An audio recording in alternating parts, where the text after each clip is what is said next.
Mais panique pas, viens, on va t'expliquer.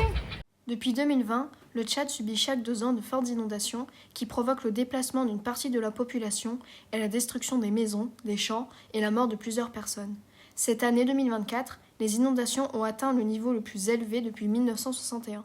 L'étude de la carte pédologique de N'Djamena montre que les sols sont essentiellement hydromorphes et allomorphes, constitués de couches argileuses, sablo-argileuses, sablo-limoneuses et argilo-limoneuses. Ces sols montrent une saturation en eau régulière. Mais donc, en quoi la nature des sols favorise-t-elle les inondations et la stagnation des eaux dans la ville de N'Djamena? N'Djamena se situe sur l'ancien lit d'eau du grand lac Tchad, maintenant réduit à cause d'une évaporation. Le bassin du lac Tchad est un géant hydraulique de 610 000 km², alimenté par les deux grands cours d'eau qui traversent N'Djamena, le Logone, 90 000 km², et le Chari, 520 000 km². Ainsi, le sol argileux de N'Djamena est un sédiment lacustre. Pour le vérifier, nous décidons d'aller faire un test sur les propriétés de l'argile de N'Djamena. Tout d'abord, nous sommes allés dans un quartier de N'Djamena pour prélever un échantillon de l'argile du sol avec l'aide des agents de la société Sosia Sadone. Nous sommes revenus au laboratoire de la société pour déterminer les limites d'Atterberg, afin de déterminer l'indice de plasticité de l'argile. Le prélèvement montre que les 70 premiers centimètres sont occupés par des apports ménagers suivis d'une couche d'argile grise humide. Pour préparer l'échantillon aux différents tests, nous avons commencé par l'étude de la granulométrie en tamisant le mélange de l'argile et de l'eau dans un tamis de 400 micromètres. La granulométrie nous permet de confirmer que le sol est constitué de sable, de limon et d'argile avec une très fine granulométrie. Nous avons recueilli l'eau de lavage et le tamisa dans un bac, laissé décanter pendant 24 heures, puis laissé évaporer dans une étuve à 110 degrés Celsius. Après 24 heures, nous l'avons retiré. Nous avons rajouté de l'eau à l'argile sèche, puis malaxé la totalité du tamisa pour obtenir une pâte homogène et presque fluide. Nous avons par la suite placé la pâte d'argile obtenue dans une coupelle de casagrande et l'avons séparée avec une rainure d'1 cm de large.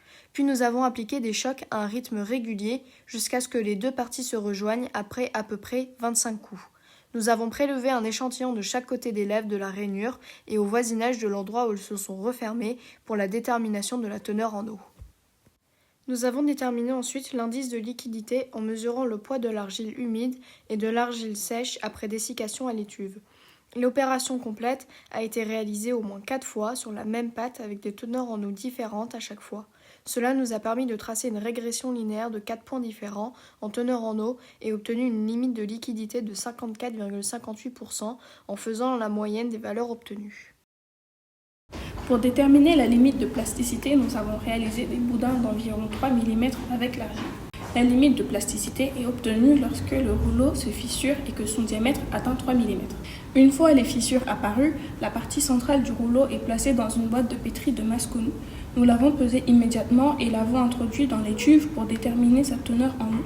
La limite de plasticité obtenue est de 28,60%. L'indice de plasticité est obtenu par la formule IP égale à WL moins WP.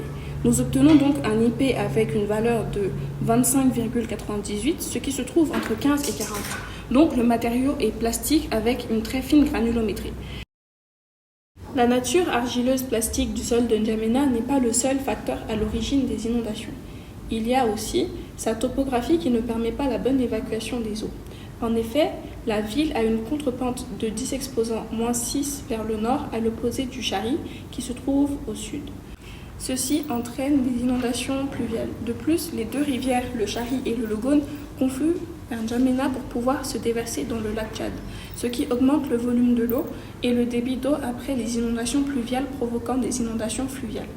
En somme, nous retenons que le sol de N'Djamena est argileux en raison de sa localisation, située sur l'ancien lit d'eau du lac Tchad. De plus, cette argile possède des propriétés telles qu'une très fine granulométrie qui favorise la rétention d'eau. Néanmoins, cette nature argileuse n'est pas le seul facteur entrant en jeu dans les inondations. En effet, la topographie, la modernisation de la ville, les canalisations bouchées et la montée du Chari en période de crue sont des facteurs entrant également en jeu.